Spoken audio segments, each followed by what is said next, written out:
নমস্কাৰ আকাশবাণী গুৱাহাটী কেন্দ্ৰৰ সন্ধিয়াৰ আঞ্চলিক বাতৰি পঢ়িছো নিৰুপমা বৰঠাকুৰে আৰু মোৰ সৈতে আছে ঋতুপৰ্ণা বৰা। এতিয়া প্ৰধান বাতৰিসমূহত আছে দেশৰ 10খন ৰাজ্য আৰু কেন্দ্ৰীয় শাসিত অঞ্চলত হ'বলগীয়া চতুৰ্থ পৰ্যায়ৰ ভোটগ্ৰহণৰ নিৰ্বাচনী প্ৰচাৰ অব্যাহত। মহাৰাষ্ট্ৰ তেলেংগানাত প্ৰধানমন্ত্ৰী নৰেন্দ্ৰ মোদীৰ ৰোড শ্ব', উত্তৰ প্ৰদেশত ৰাহুল গান্ধীৰ জনসভাক সম্বোধন। গুৱাহাটীত কমনৱেলথ সংসদীয় সংস্থাৰ উত্তৰ পূব সংমণ্ডলৰ কাৰ্যনিৰ্বাহক বৈঠক সম্পন্ন। উচ্চতম ন্যায়ালয়ৰ সুৰা নীতি গোচৰত অভিযুক্ত দিল্লীৰ মুখ্যমন্ত্ৰী অৰবিন্দ কেজৰিৱালৰ জামিন মঞ্জুৰ। ঢকুৱাখনাৰ মহঘুলি চাপৰিত তিনিদিনীয়া কাৰ্যসূচীৰে ফাটবিহুৰ আয়োজন। গুৱাহাটীত উত্তৰ পূব ছিনিয়ৰ বেডমিণ্টন চেম্পিয়নশ্বিপ আৰম্ভ আৰু IPL ক্ৰিকেট প্ৰতিযোগিতাৰ আজি আহমেদাবাদত হ'বলগীয়া খেলত চেন্নাই ছুপাৰ কিংছ গুজৰাট টাইটেন্সৰ মুখামুখি। এতিয়া শুনক বিতং বাতৰি। দেশৰ 10খন ৰাজ্য আৰু কেন্দ্ৰীয় শাসিত অঞ্চলৰ ৯৬টা লোকসভা সমষ্টিত অহা 13 মেত হ'বলগীয়া চতুৰ্থ পৰ্যায়ৰ ভোটগ্ৰহণৰ বাবে ব্যাপক নিৰ্বাচনী প্ৰচাৰ অব্যাহত আছে। কাইলৈ এই পৰ্যায়ৰ নিৰ্বাচনী প্ৰচাৰৰ বাবে সামৰণি পৰিব। নিৰ্বাচনী প্ৰচাৰৰ সামৰণিৰ এদিন পূৰ্বে ভাৰতীয় জনতা পাৰ্টি, ভাৰতীয় জাতীয় কংগ্ৰেছ, তৃণমূল কংগ্ৰেছৰ লগতে আঞ্চলিক দলসমূহে ব্যাপক প্ৰচাৰ চলোৱা পৰিলক্ষিত হৈছে। প্ৰধানমন্ত্ৰী তথা বিজেপিৰ জ্যেষ্ঠ নেতা নৰেন্দ্ৰ মোদীয়ে আজি মহাৰাষ্ট্ৰ আৰু তেলেংগানাত দলীয় প্ৰাৰ্থীৰ হৈ নিৰ্বাচনী প্ৰচাৰ চলায়। প্ৰধানমন্ত্ৰীগৰাকীয়ে আজি উৰিষ্যাত এটা ৰোড শ্বতো অংশগ্ৰহণ কৰিব। ইপিনে বিজেপিৰ ৰাষ্ট্ৰীয় সভাপতি JP নাড্ডাই আজি হাৰিয়ানাৰ পঞ্চকুলাত আম্বালা লোকসভা সমষ্টিৰ দলীয় প্ৰাৰ্থীৰ হৈ ৰোড শ্বত অংশগ্ৰহণ কৰে। অসমৰ মুখ্যমন্ত্ৰী তথা বিজেপি নেতা ডঃ হিমন্ত বিশ্ব শৰ্মাই পশ্চিমবংগৰ বেৰেকপুৰ আৰু হুগলীত অনুষ্ঠিত জনসভাত অংশগ্ৰহণ কৰে। ইপিনে কংগ্ৰেছৰ জ্যেষ্ঠ নেতা ৰাহুল গান্ধী আৰু সমাজবাদী পাৰ্টীৰ অধ্যক্ষ অখিলেশ যাদৱে উত্তৰ প্ৰদেশৰ কনৌজত আজি অনুষ্ঠিত এখন নিৰ্বাচনী সভাত অংশগ্ৰহণ কৰে। কংগ্ৰেছ নেতা ৰাহুল গান্ধীয়ে তেওঁৰ ভাষণত বিজেপিক সমালোচনা কৰে। উত্তৰ প্ৰদেশৰ মুখ্যমন্ত্ৰী তথা বিজেপিৰ জ্যেষ্ঠ নেতা যোগী আদিত্য নাথে গোৰখপুৰত অনুষ্ঠিত নিৰ্বাচনী সমাৱেশত অংশগ্ৰহণ কৰে। চতুৰ্থ পৰ্যায়ত নিৰ্বাচন হ'বলগীয়া অন্ধ্ৰপ্ৰদেশ, পশ্চিমবংগ, বিহাৰ, ঝাৰখণ্ড আৰু মধ্যপ্ৰদেশতো প্ৰতিটো ৰাজনৈতিক দলে নিৰ্বাচনী প্ৰচাৰ চলোৱা পৰিলক্ষিত হৈছে। কংগ্ৰেছ দলে ধৰ্মৰ ভিত্তিত সংৰক্ষণ ব্যৱস্থাৰ আৰম্ভণিৰে সংবিধান পৰিৱৰ্তন কৰিবলৈ বিচৰা বুলি প্ৰধানমন্ত্ৰী নৰেন্দ্ৰ মোদীয়ে অভিযোগ উত্থাপন কৰিছে। এটা ব্যক্তিগত বাতৰি চেনেলত দিয়া সাক্ষাৎকাৰত শ্ৰীমোদীয়ে কয় যে তেওঁৰ চৰকাৰে সংবিধান পৰিৱৰ্তন কৰিব বুলি কেতিয়াও উল্লেখ কৰা নাই। বাক স্বাধীনতা সংশোধন কৰি কংগ্ৰেছে পূৰ্বেও সংবিধানৰ মূল নীতিক আক্ৰমণ কৰিছে বুলি তেওঁ উল্লেখ কৰে। শ্ৰীমোদীয়ে লগতে কংগ্ৰেছ নেতা ছেম পিট্ৰোডাই ভাৰতীয়সকলৰ বিষয়ে শেহতীয়াকৈ কৰা মন্তব্যই কংগ্ৰেছ দলৰ মনোভাৱকেই প্ৰতিফলিত কৰে বুলি অভিযোগ তোলে।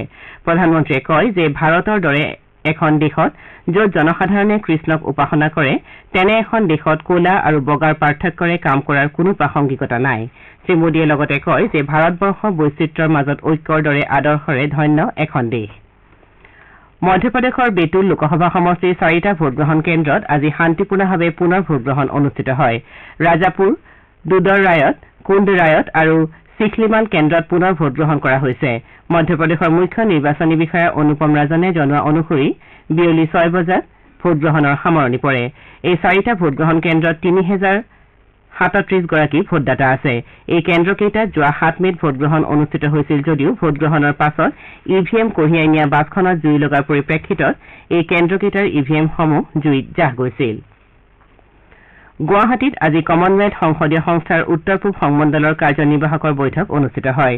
উত্তৰ পূবৰ 8খন ৰাজ্যৰ বিধানসভাৰ অধ্যক্ষ আৰু উপাধ্যক্ষসকলে অংশগ্ৰহণ কৰা এই বৈঠকত কেইবাটাও গুৰুত্বপূৰ্ণ সিদ্ধান্ত গ্ৰহণ কৰা হয়। অৰুণাচল বিধানসভাৰ অধ্যক্ষৰ সভাপতিত্বত অনুষ্ঠিত এই বৈঠকত 8টা তৰাযুক্ত সংস্থাৰ নতুন লগো ব্যৱহাৰ কৰিবলৈ সিদ্ধান্ত গ্ৰহণ কৰা হয়। আজিৰ এই বৈঠকতেই উত্তৰ পূব সংমণ্ডলৰ নতুন কমিটিও গঠন কৰা হয়। নাগালেণ্ড বিধানসভাৰ অধ্যক্ষ চাৰিংগেইন লংকুমাৰক নতুন কমিটিৰ অধ্যক্ষ হিচাপে নিৰ্বাচিত কৰা হয়। আনহাতে অসম বিধানসভাৰ সচিব দুলাল পেগুৱে সঞ্চালক হিচাপে দায়িত্বভাৰ গ্ৰহণ কৰে। উল্লেখযোগ্য যে কমনৱেলথ সংসদীয় সংস্থাৰ উত্তৰ পূব সংমণ্ডলৰ পৰৱৰ্তী বৈঠক মিজোৰামত অনুষ্ঠিত হ'ব। উচ্চতম ন্যায়ালয়ে দিল্লীৰ মুখ্যমন্ত্ৰী তথা আম আদমী পাৰ্টীৰ মুৰব্বী অৰবিন্দ কেজৰিৱালৰ অন্তৰ্বৰ্তীকালীন জামিন মঞ্জুৰ কৰিছে। ন্যায়াধীশ সঞ্জীৱ খান্না আৰু দীপাংকৰ দত্তৰ খণ্ড বিচাৰপীঠৰ আদালতে সুৰা নীতি গোচৰত তিহাৰ জেলত বন্দী হৈ থকা কেজৰিৱালৰ অন্তৰ্বৰ্তীকালীন জামিন অহা 1 জুনলৈ মঞ্জুৰ কৰিছে। 2 জুনত কেজৰিৱালক জেল কৰ্তৃপক্ষৰ ওচৰত আত্মসমৰ্পণ কৰিবলৈ আদালতে নিৰ্দেশ দিছে। আদালতৰ দুয়োপক্ষৰ অধিবক্তাৰ যুক্তি শুনাৰ অন্তত ন্যায়াধীশদ্বয়ে দিল্লীৰ মুখ্যমন্ত্ৰী শ্ৰী কেজৰিৱালৰ জামিন আবেদন মঞ্জুৰ কৰে। উল্লেখযোগ্য যে যোৱা 21 মাৰ্চত বিধি বলবৎকাৰী সঞ্চালকালয়ে সুৰা নীতিৰ গোচৰত দিল্লীৰ মুখ্যমন্ত্ৰীগৰাকীক গ্ৰেপ্তাৰ কৰিছিল ইপিনে কেজৰিৱালৰ জামিন মঞ্জুৰ কৰাৰ পাছতেই আম আদমী পাৰ্টীয়ে উচ্চতম ন্যায়ালয়ক ধন্যবাদ জ্ঞাপন কৰে এখন সংবাদমেল সম্বোধন কৰি আম আদমী পাৰ্টীৰ জ্যেষ্ঠ নেতা সৌৰভ ভৰদ্বাজ আৰু আতিশীয়ে এয়া সত্যৰ জয় বুলি অভিহিত কৰে জেলৰ পৰা ওলোৱাৰ পাছত কেজৰিৱালে লোকসভা নিৰ্বাচনৰ প্ৰচাৰ চলাব বুলি আম আদমী পাৰ্টীৰ সূত্ৰই প্ৰকাশ কৰিছে ইপিনে আম আদমী পাৰ্টীৰ অসমৰ সভাপতি ডাঃ ভৱেন চৌধুৰীয়ে উচ্চতম ন্যায়ালয়ৰ ৰায়ক আদৰণি জনায় তেওঁ কয় যে কেজৰিৱালৰ জামিন লাভে বিৰোধী ঐক্যমঞ্চক শক্তিশালী কৰিব ভাইচ এডমিৰেল সঞ্জয় ভাল্লাই আজি ভাৰতীয় নৌসেনা বাহিনীৰ কৰ্মচাৰীসকলৰ মুৰব্বী হিচাপে কাৰ্যভাৰ গ্ৰহণ কৰিছে 1989 চনৰ 1 জানুৱাৰীত তেওঁ ভাৰতীয় নৌবাহিনীত যোগদান কৰিছিল 35 বছৰীয়া কৰ্মজীৱনত তেওঁ বন্দৰ আৰু সমুদ্ৰ উভয় ক্ষেত্ৰতেই ভালেমান বিশেষজ্ঞ কৰ্মচাৰী আৰু পৰিচালন নিযুক্তিৰ ক্ষেত্ৰত কাম কৰিছিল শ্ৰী ভাল্লাই তেওঁৰ বিশেষ প্ৰশিক্ষণ সমাপ্তিৰ পাছত কেইবাখনো আগশাৰীৰ যুদ্ধ জাহাজত বিশেষজ্ঞ হিচাপে অৱদান আগবঢ়াই আহিছে INS নিশাংক INS তাৰাগিৰি INS বিজৰ দৰে জাহাজত সমুদ্ৰ ক্ষেত্ৰত তেওঁ সমান্তৰালভাৱে বিভিন্ন প্ৰত্যাহ্বান গ্ৰহণ কৰি উপযুক্ত নিৰ্দেশনা আগবঢ়াই আহিছিল এই বিশিষ্ট সেৱাৰ সন্মানস্বৰূপে শ্ৰী ভাল্লাক অতি বিশিষ্ট সেৱা পদক নৌসেনা পদক আগবঢ়োৱাৰ উপৰিও নৌসেনা বাহিনীৰ মুৰব্বী আৰু ফ্লেগ অফিচাৰ কমাণ্ডিং ইন চিফৰ পৰাও প্ৰশংসা লাভ কৰিছিল অক্ষয় তৃতীয়া উপলক্ষে আজি অযোধ্যাৰ ৰাম মন্দিৰত ৰামলালাক অসমৰ বিখ্যাত এৰী আৰু মুগাৰ সূতাৰে প্ৰস্তুত কৰা বিশেষ বস্ত্ৰ পৰিধান কৰোৱা হয় ৰাম মন্দিৰৰ অফিচিয়েল ডিজাইনাৰ মনীষ ত্ৰিপাঠীয়ে শিশু ৰামৰ বাবে এই বিশেষ সাজ প্ৰস্তুত কৰি উলিয়াইছে এই বিশেষ পোছাকৰ জৰিয়তে অসমৰ বস্ত্ৰশিল্পৰ প্ৰতিচ্ছবি ভগৱান ৰামৰ জৰিয়তে বিশ্ববাসীৰ ওচৰত প্ৰদৰ্শনৰ প্ৰয়াস কৰা হৈছে প্ৰায় 45 দিনৰ অন্তত এই সাজ প্ৰস্তুত কৰি উলিওৱা হৈছে ইপিনে মুখ্যমন্ত্ৰী ডঃ হিমন্ত বিশ্ব শৰ্মাই ৰামলালাক অসমৰ এৰী আৰু মুগা সূতাৰে প্ৰস্তুত কৰা সাজ পৰিধান কৰোৱাক লৈ সন্তুষ্টি প্ৰকাশ কৰি অসমবাসীয়ে ভগৱান ৰামক ভক্তিৰ উপহাৰ আগবঢ়োৱা বুলি সামাজিক মাধ্যমযোগে প্ৰকাশ কৰিছে কৰিমগঞ্জৰ স্বাস্থ্য আৰু পৰিয়াল কল্যাণ বিভাগে সোৱাইন ফ্লু সদৃশ ৰোগৰ সম্ভাৱ্য বিস্তাৰৰ প্ৰতি লক্ষ্য ৰাখি প্ৰতিৰোধমূলক ব্যৱস্থা গ্ৰহণৰ ওপৰত গুৰুত্ব দিছে এই সন্দৰ্ভত স্বাস্থ্য বিভাগে সতৰ্কতামূলক নিৰ্দেশনা জাৰি কৰে স্বাস্থ্য বিভাগে গাহৰিৰ পৰা ৰোগ সংক্ৰমণ ৰোধ কৰিবলৈ গাহৰিৰ আবাস পৰিষ্কাৰ কৰি ৰখাটো বাধ্যতামূলক কৰিছে তদুপৰি কৃষক আৰু গাহৰি পালনৰ সৈতে জড়িত লোকৰ টীকাকৰণৰ ওপৰত স্বাস্থ্য বিভাগে গুৰুত্ব আৰোপ কৰে নিৰ্দেশনাটোত সোৱাইন ফ্লু ৰোগীৰ চিকিৎসাৰ সময়ত চিকিৎসক আৰু স্বাস্থ্যকৰ্মীসকলে মাস্ক এপ্ৰন গ্লাভছ আদি পৰিধান কৰিব লাগে বুলি উল্লেখ কৰা হৈছে আপোনালোকে সন্ধিয়া আঞ্চলিক বাতৰি শুনিছে আকাশবাণী গুৱাহাটী কেন্দ্ৰৰ পৰা এতিয়া পৰৱৰ্তী বাতৰি শুনক ঋতুপৰ্ণা বৰাৰ পৰা ঢকুৱাখানাৰ চাৰিকৰীয়া নৈৰ পাৰত অৱস্থিত মহখুলি চাপৰিত আজিৰে পৰা 3দিনীয়া কাৰ্যসূচীৰে ফাট বিহু আৰম্ভ হৈছে বিগত বৰ্ষৰ দৰে এইবাৰো বৰ্ণাঢ্য কাৰ্যসূচীৰে আয়োজিত হোৱা ফাট বিহুৰ প্ৰথম দিনা উদুলি মুদুলি পৰিৱেশে বিৰাজ কৰিছে আজি প্ৰথম দিনা স্থায়ী সমিতিৰ সভাপতি বসন্ত শইকীয়াই পতাকা উত্তোলন কৰাৰ পাছতে স্মৃতি তৰ্পণ কাৰ্যসূচী অনুষ্ঠিত হয় উদযাপন সমিতিৰ সভাপতি মুকুল গগৈয়ে স্মৃতি তৰ্পণ কৰে আনহাতে গিৰিন গগৈয়ে মঞ্চ মুকলি কৰে ফাট বিহুৰ আজি প্ৰথম দিনা টকা বিহু আৰু চেমনীয়া হুঁচৰি প্ৰতিযোগিতা অনুষ্ঠিত হয় কপৌ ফুল আৰু গছ পুলি ৰোপণেৰে ফাট বিহুৰ কাইলৈ দ্বিতীয় দিনাৰ কাৰ্যসূচী আৰম্ভ হ'ব ইয়াৰ পাছতে গামোচা প্ৰতিযোগিতা হুঁচৰি প্ৰতিযোগিতা অনুষ্ঠিত হ'ব কাইলৈ ফাট বিহুৰ বছৰকীয়া স্মৰণিকা বিহুৱান উন্মোচন কৰা হ'ব ফাট বিহুৰ অন্তিম দিনা হ'বলগীয়া মুকলি সভাত মুখ্যমন্ত্ৰী ডঃ হিমন্ত বিশ্ব শৰ্মা বিশিষ্ট অতিথি হিচাপে উপস্থিত থাকিব মুকলি সভাত শিক্ষামন্ত্ৰী ডঃ ৰণোজ পেগু সাংস্কৃতিক বিভাগৰ মন্ত্ৰী বিমল বৰা সাংসদ প্ৰদান বৰুৱাকে ধৰি বহুকেইজন মন্ত্ৰী বিধায়ক আৰু বিশিষ্ট ব্যক্তি উপস্থিত থাকিব বিশ্ব ঐতিহ্য ক্ষেত্ৰ কাজিৰঙা উদ্যানৰ দুৱাৰ অহা 15 মেৰ পৰা দেশী বিদেশী পৰ্যটকৰ বাবে বন্ধ কৰা হ'ব বিগত বৰ্ষৰ 15 অক্টোবৰত মুকলি হোৱা 2023-24 পৰ্যটন বৰ্ষৰ অহা 15 মেত অন্ত পৰিব ইতিমধ্যে যোৱা পহিলা মেৰ পৰা উদ্যানখনত হাতী ছাফাৰী বন্ধ কৰি দিয়া হৈছে 2023-24 পৰ্যটন বৰ্ষত কাজিৰঙা ৰাষ্ট্ৰীয় উদ্যানে পূৰ্বৰ সকলো অভিলেখ ভংগ কৰিবলৈ সক্ষম হয় এই পৰ্যটন বৰ্ষটোত বৰ্তমানলৈকে 30,919 গৰাকী বিদেশী পৰ্যটককে ধৰি 3,27,490 গৰাকী পৰ্যটকে কাজিৰঙা ভ্ৰমণ কৰাৰ তথ্য লাভ কৰা হৈছে এই সময়ছোৱাত উদ্যান কৰ্তৃপক্ষই 8 কোটি 80 লাখ টকাৰ ৰাজহ লাভ কৰিছে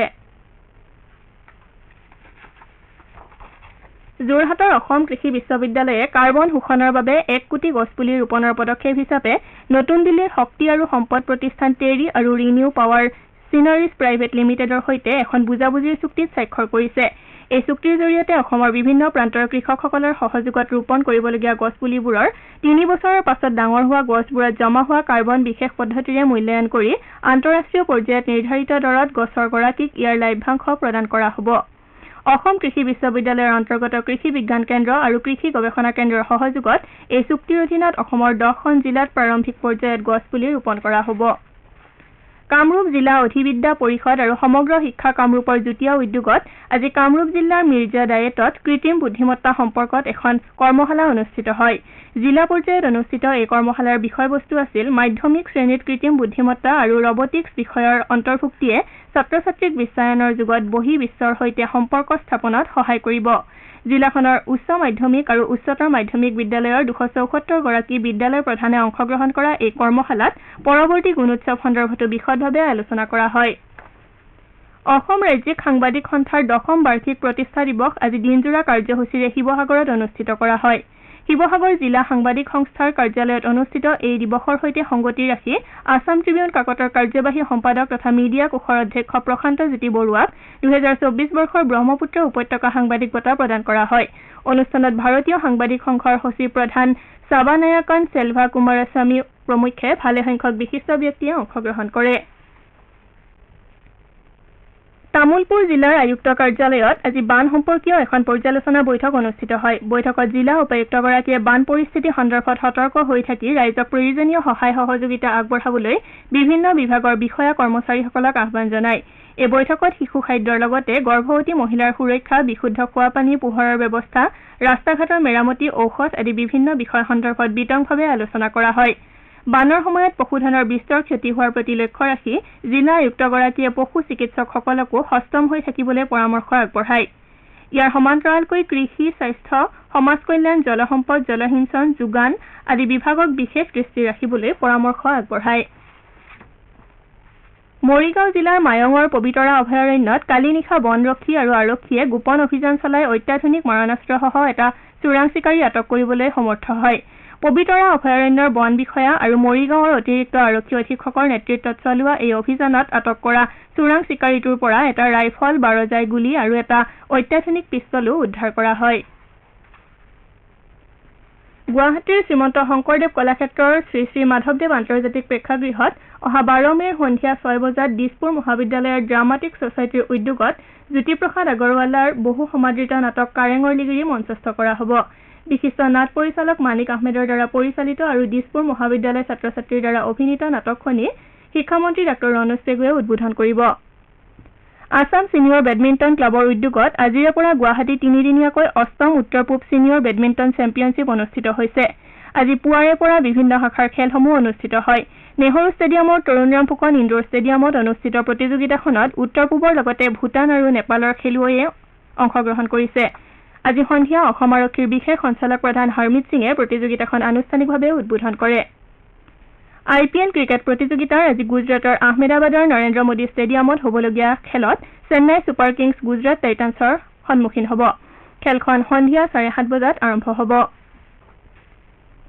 যোৰহাট জিলাৰ তিতাবৰত কাইলৈৰ পৰা 7ম সংখ্যক সদৌ অসম পেঞ্চাক চিলাট চেম্পিয়নশ্বিপ প্ৰতিযোগিতা অনুষ্ঠিত হ'ব। অসম পেঞ্চাক চিলাট সংস্থাৰ উদ্যোগত হ'বলগীয়া প্ৰতিযোগিতাখনত খেলুৱৈসকলে কেইবাটাও বিভাগত প্ৰতিদ্বন্দ্বিতা কৰিব। এই প্ৰতিযোগিতাখনৰ পৰাই 11 জুনৰ পৰা 13 জুনলৈ উৰিষ্যাত হ'বলগীয়া ৰাষ্ট্ৰীয় পেঞ্চাক চিলাট প্ৰতিযোগিতাৰ বাবে খেলুৱৈ বাছনি কৰা হয়। বাছনিভুক্ত খেলুৱৈসকলক অহা 15 মে'ৰ পৰা 5 জুনলৈ প্ৰশিক্ষণ প্ৰদান কৰা হ'ব বুলি অসম পেঞ্চাক চিলাট সংস্থাৰ সাধাৰণ সম্পাদক লক্ষ্যজিৎ দলে জানিবলৈ দিছে। বাতৰি শেষ কৰাৰ পূৰ্বে প্ৰধান বাতৰি কেইটামান আকৌ এবাৰ। দেশৰ 10খন ৰাজ্য আৰু কেন্দ্ৰীয় শাসিত অঞ্চলত হ'বলগীয়া 4ৰ্থ পৰ্যায়ৰ ভোটগ্ৰহণৰ নিৰ্বাচনী প্ৰচাৰ অব্যাহত। মহাৰাষ্ট্ৰ, তেলেংগানাত প্ৰধানমন্ত্ৰী নৰেন্দ্ৰ মোদীৰ ৰোড শ্ব', উত্তৰ প্ৰদেশত ৰাহুল গান্ধীৰ জনসভাক সম্বোধন। গুৱাহাটীত কমনৱেলথ সংসদীয় সংস্থাৰ উত্তৰ পূব সংমণ্ডলৰ কাৰ্যনিৰ্বাহক বৈঠক সম্পন্ন। উচ্চতম ন্যায়ালয়ৰ সুৰা নীতি গোচৰত অভিযুক্ত দিল্লীৰ মুখ্যমন্ত্ৰী অৰবিন্দ কেজৰিৱালৰ জামিন মঞ্জুৰ। ঢকুৱাখানাৰ মহখুলি চাপৰিত 3দিনীয়া কাৰ্যসূচীৰে ফাট বিহুৰ আয়োজন। আৰু IPL ক্ৰিকেট প্ৰতিযোগিতাৰ আজি আহমেদাবাদত হ'বলগীয়া খেলত চেন্নাই ছুপাৰ কিংছ গুজৰাট টাইটান্ছৰ মুখামুখি। আমাৰ এতিয়াৰ বাতৰিৰ ইমানতেই অন্ত পৰিল।